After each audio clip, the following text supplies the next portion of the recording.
اعوذ باللہ من الشیطان الرجیم بسم اللہ الرحمن الرحیم.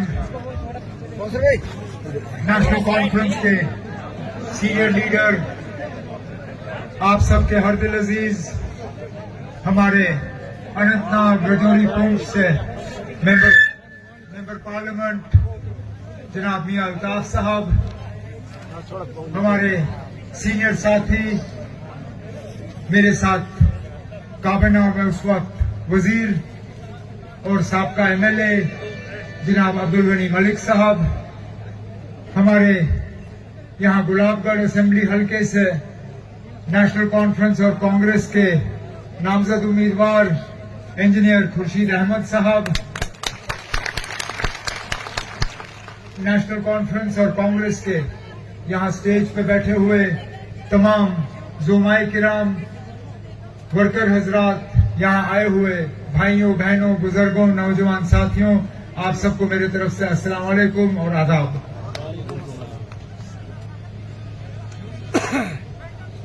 دس سال کے عرصے کے بعد آخرکار دوبارہ جموں کشمیر میں اسمبلی انتخابات جو ہیں وہ شروع ہو چکے ہیں. 10 سال پہلے جب اسی طرح یہاں الیکشن چل رہے تھے، اس وقت ملک صاحب ہمارے امیدوار تھے. جموں کشمیر کے حالات کچھ اور ہی تھے. بے شک اس وقت نیشنل کانفرنس کو لے کے لوگوں میں ایک ناراضگی سی تھی، لیکن جموں کشمیر کے اگر ہم حالات دیکھیں تو یہ 10 سال ہمیں بہت بھاری پڑے.